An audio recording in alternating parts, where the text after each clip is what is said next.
This video is brought to you by BossRootin.com. Fight me, a fearless expression. What are you willing to fight for? And PowerPerformanceProducts.com, where you can receive $10 off your purchase of Body Storm and Body Effects. Hello and welcome to our inaugural episode of MMA Today. What's different about our show is we want to come to local gyms, bring you guys inside look into stars like Dan Henderson. We're joined here today by the legend himself at Team Quest here in Temecula, California. Dan, thank you so much for joining us. It's great to have such a legend on our inaugural episode here. Oh, no worries, no worries. So what were you guys doing here today in practice? Talk about practice a little bit quick. Today we just, had a basic, MMA practice, focused on a little bit of stuff against the wall, little takedowns and control on the wall, and then went round. So Team Quest basics. Yeah, it was just a lot of the basics that we do here. So obviously you're set to take on Jon Jones in a few months, but quickly I wanted to recap. Did you catch the UFC on Fox 3 event with Nate Diaz? I did. It was pretty good little fight. What did you think about Nate's performance? He looked great. Yeah, he definitely looked good, and he's definitely been improving over the years for sure. Yeah, I mean, as we saw, he uses incredible boxing setup, this great guillotine choke. What did you think also about the co-main event? Johnny Hendricks and Josh Koscheck. There was a little controversy. How did you score that fight? I probably had Koscheck winning the fight. I'm a fan of Johnny Hendricks, I think it was a round apiece until the third round, and Koscheck definitely controlled that third round. Mm-hmm. I think that's how I scored it. So I was a little bit surprised, but it was, 3 fairly close rounds. Yeah, the third was definitely the most dominant, I thought, in Koscheck's favor. Right. And the other two could have gone. Hendricks reminds me a lot of you in a lot of sense. Of course, he's throwing the left hand instead of the right, but he's got good wrestling base and like to throw that big left. Yeah, for sure. I think, it didn't look like he really got it off too well, in his fight with Koscheck, I was waiting for him to land it pretty well, but he never really landed it in the right spot, I should say. Koscheck's eye was a little bit swollen, but I don't think he got him on the button at all. Yeah, got to have the patience. You got to show him how to do it, right? Yeah, I don't know. It just takes time. It took me a long time to start figuring out where to, how to set it up, and timing's everything in the sport. Mm-hmm. And then you, of course, have a win over Rousimar Palhares. He took on Alan Belcher, and Alan looked great, but you didn't have to play footsie like he did. Were you impressed that he was able to avoid the leg locks? Yeah, I think, Palhares is definitely dangerous on the ground, and when I fought him, he had one fight in the UFC that was real quick, and didn't know anything about him, really, other than he was nasty on the ground with a lot of leg locks and liked to finish him hard and break stuff. So I was real careful on the ground with him, and probably a little more careful than I needed to be. Mm-hmm. It didn't allow me to finish. I knocked him down 2-3 times, but kind of didn't go and finish him because of the danger I'd possibly put myself in. And he took me down once or twice and did try to fall to some leg locks, and I just kept it a lot more little safer than that. I thought maybe at one point he might have been able to get Belcher in one of those, but he did a nice job coming out of it, and I rocked him pretty well on the ground. Yeah, it's nice to see the impressive performance from Alan Belcher, very likable guy. Well, moving on now, of course, you were in Atlanta with me down there at UFC 145 when Jones took on Rashad Evans. Went all 5 rounds with Jones imposing his will, I would say. What did you think? What were the surprising things to you about the fight? I think the most surprising was just what Rashad didn't do, not what Jones did do. It was more of what Rashad didn't do or didn't attempt. He just kind of went out there. First round, he kind of mixed it up a little bit more, but still didn't get offensive with his wrestling at all. Didn't try to set it up. Didn't try to control the fight a little bit, with his wrestling. And he's got a really good wrestling base that he didn't try to utilize. And with Jones trying to hit you in the face so much, there was definitely some openings where he could have capitalized, but Rashad didn't really try to. And that's what surprised me the most is that Rashad just fought Jon Jones's fight, and Jones didn't finish him, but I felt that there was maybe one or two opportunities where he could have really pressured him and maybe finished him. Yeah, he seemed content to just cruise to the victory there. And like you said, I was surprised as well. You're used to seeing Rashad, these explosive takedowns across the ring. Is that the reason why you said you think Jones is a better matchup for you than Evans would have been? Yeah, I don't. It's tougher to really try and knock somebody out or be aggressive with your knockouts when the guy just wants to put you on your back. And Rashad wouldn't have just tried to do that with me. He likes to stand up and trade as well, but he does fight smart most of the time,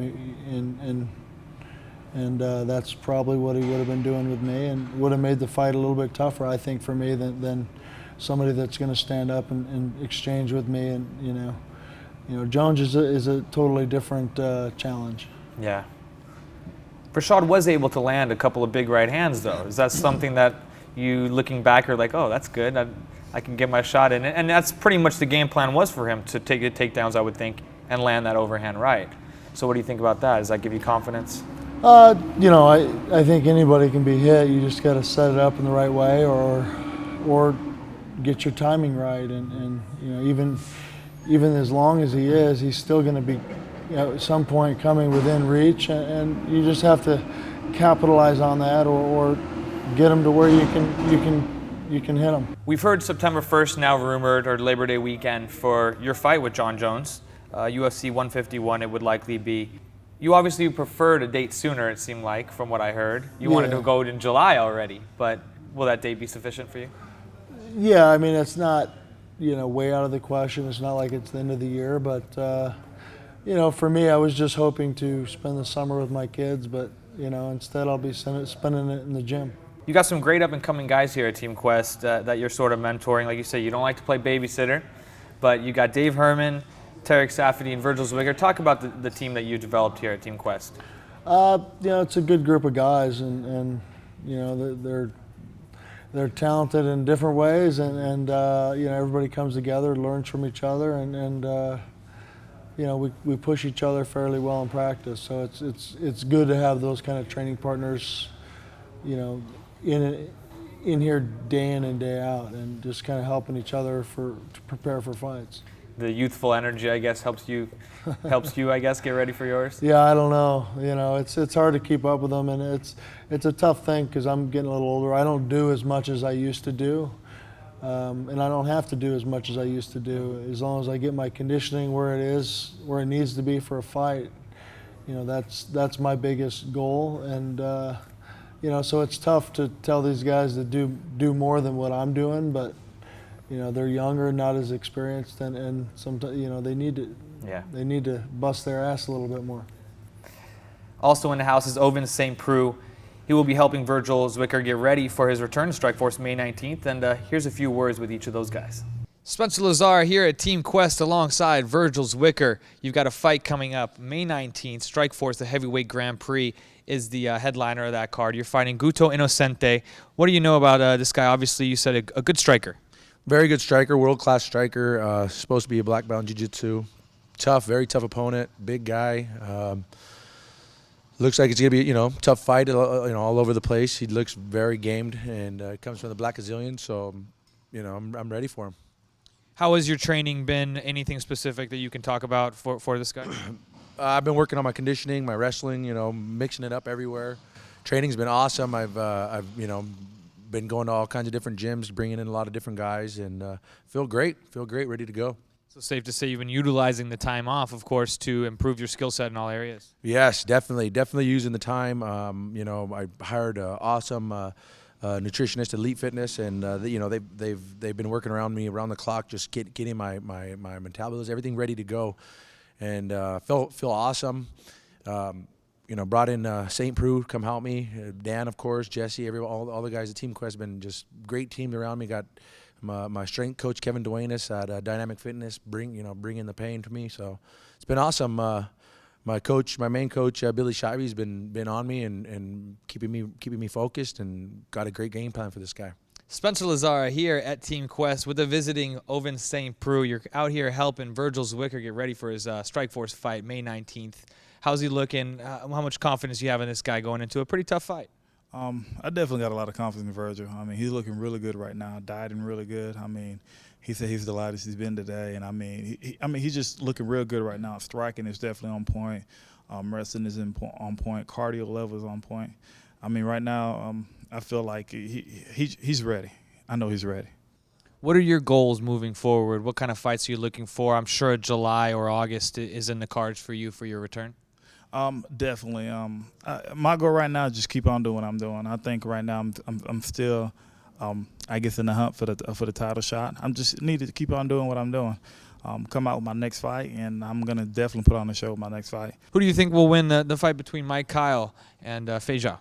Well, I don't know. Mike Kyle got one up on him. Mike Kyle did beat him already, but you know it's one of them things. It happened probably 2 years ago. So Feja was definitely a different fighter.